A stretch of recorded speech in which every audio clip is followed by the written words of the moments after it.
नमस्कार, श्रेष्ठ यूपी देख रहे हैं आप। मैं हूं आपके साथ हर्ष भारद्वाज।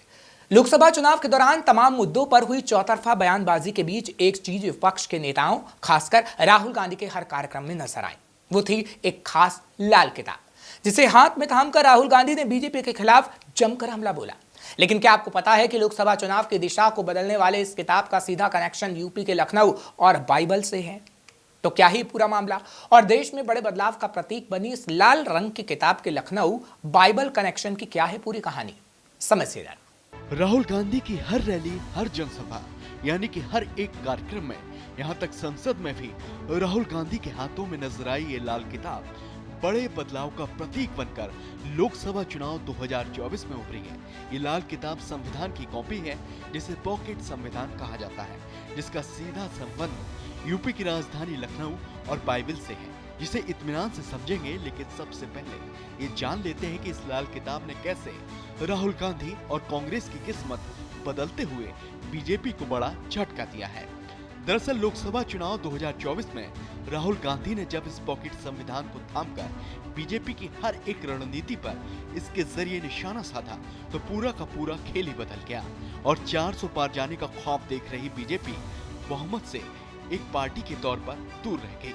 और राहुल गांधी की ये बात लोगों के दिलों में घर कर गई कि संविधान खतरे में है, जिसके नतीजे आपको 4 जून को दिख गए।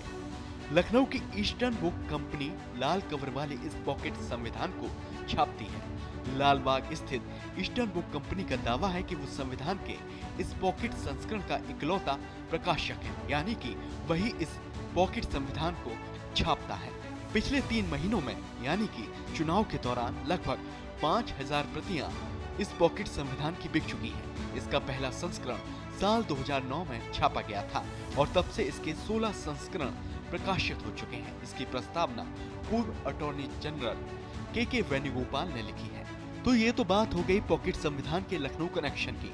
अब इस पॉकेट संविधान के बाइबल कनेक्शन को भी समझ लेते हैं। दरअसल ईस्टर्न बुक कंपनी ने संविधान के इस पॉकेट संस्करण का बौद्धिक संपदा अधिकार सुरक्षित करा लिया है, जिसका मतलब ये है कि किताब के इस साइज, स्टाइल, कलर और फॉन्ट की नकल कोई नहीं कर सकता। करीब 624 पन्नों की किताब को अंतर्राष्ट्रीय गुणवत्ता और मानक से समझौता किए बगैर पॉकेट में फिट होने लायक बनाया जाए, इसके लिए कड़ी मशक्कत करनी पड़ी है।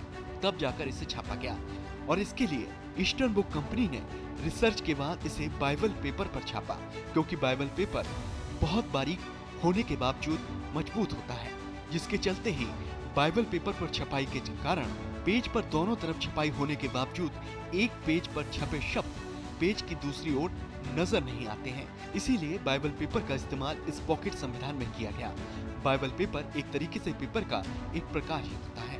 तो ये थी राहुल गांधी के हाथ में दिखने वाली लाल किताब की पूरी कहानी, और इस किताब ने क्या कमाल किया है वो अब आपके सामने है। और चुनाव प्रचार में इसके जरिए बीजेपी के 400 पार के नारे की हवा निकालने के बाद राहुल गांधी संसद में भी इस किताब को थामे लगातार दिख रहे हैं। राहुल ने संसद में भी जब पीएम मोदी शपथ ले रहे थे, इस पॉकेट संविधान को हाथ में थामकर इसे दिखाया था, और खुद जब उन्होंने, यानी कि राहुल गांधी ने बतौर सांसद संसद में शपथ ली, तो भी उनके हाथ में ये पॉकेट संविधान मौजूद था। समझिए जरा। फिलहाल ऐसी और खबरों के लिए आप देखते रहिए श्रेष्ठ यूपी। यूपी की हर खबर देखने और उनसे अपडेट रहने के लिए हमारे चैनल श्रेष्ठ यूपी को सब्सक्राइब और लाइक करें। साथ ही बेल आइकन को दबाना ना भूलें, जिससे हमारे हर वीडियो की जानकारी आप तक पहुंचती रहे।